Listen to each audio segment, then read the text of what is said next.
Good morning and happy Friday. Good morning and happy Friday. File was corrupted, and I think we've got that reposted for you now if you are wanting to go back. And I just say this, I frequently am aware that I'm at least 24 hours behind in terms of what's going on. I record these the morning before you see them. So, obviously so much is happening in the country right now. And I just try to stay in my lane and not comment on any of that and stay in the text. So we finished Hebrews chapter 7 yesterday. We're moving a little bit more quickly. Second half of the book. Today we're in Hebrews chapter 8. And Hebrews 7 was a celebration of Jesus. I said it's sort of right up the middle. It's the gospel. It's the fact that he's our high priest, what he's done for us. Very good news and very, in one sense, sort of foundational or basic. Today, we get some information about covenants. So a couple things to know about covenants. One, they're sort of like contracts only between people who really trust each other and love each other and want the best for each other. So the best example I can offer would be the marriage covenant. Now we sort of try and turn marriages into contracts these days and have all kinds of prenuptial agreements and other things. But the wedding vows, Christian marriage is a covenant. It's not a contract. No lawyer would let you sign it if it was a contract because you are signing away your rights. I take you for better or worse, in sickness and in health, richer or for poorer, right there. I'm signing up along those lines. So covenant is like a contract between people who like each other and trust each other and don't have to read the fine print. The second thing to know about covenants is that we can understand our relationship with God, in a sense, through a series of covenants that unfold throughout the Bible. The first one we find in Genesis 1 and 2, the Edenic or the Adamic covenant. Adam, the word means man. Adam is sort of like our Washington in the sense that Adam is the first, Washington is the first president. Adam represents mankind. Washington is sort of our representative. So you've got the covenant with Adam. You've got a covenant with Noah. You've got a covenant that's made with Abraham.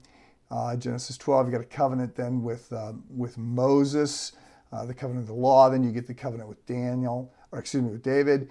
And then in Jeremiah 31, you get a covenant, the new covenant, which looks ahead to Jesus. So we could spend a lot of time talking about covenants. There's a sense in which covenant theology maybe is sort of over against dispensational theology. It's a meta narrative. It's a big interpretive grid that gets dropped on the Bible. But I'm just in Hebrews 8. There's just a celebration of Jesus bringing this new covenant. So I want to read an extended passage here, Hebrews 8, beginning with verse 6 to the end of the chapter. But now he, Jesus, has obtained a more excellent ministry by as much as he is also the mediator of a better covenant, which has been enacted on better promises.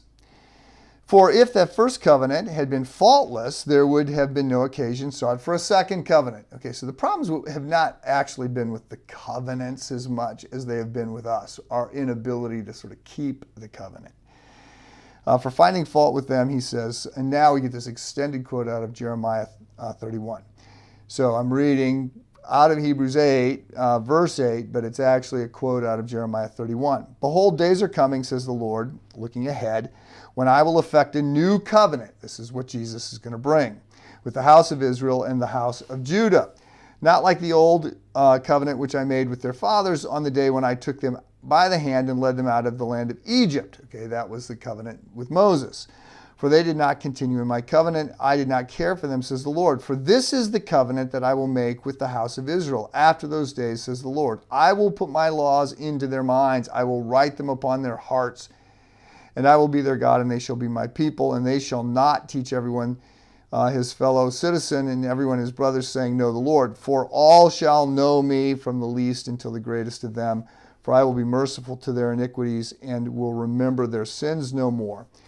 When he said a new covenant, he made the first obsolete, but whatever is being obsolete is growing old, is ready to disappear. So what we get here is he's looking at the Mosaic covenant, the covenant of the law that was written in stone, the Ten Commandments. He's saying, now I'm going to write these things on your heart, and everybody will know.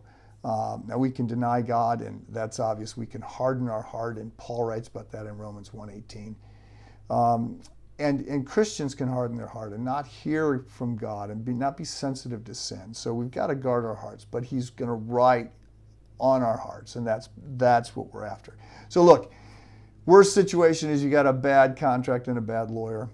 Better situation, you got a good contract and a bad lawyer, or a bad contract and a good lawyer.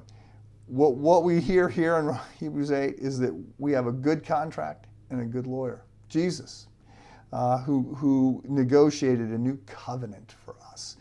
And it's as superior as everything. Jesus is better than everything and everyone, and the contract that he works out with us is better than any we could ever possibly have.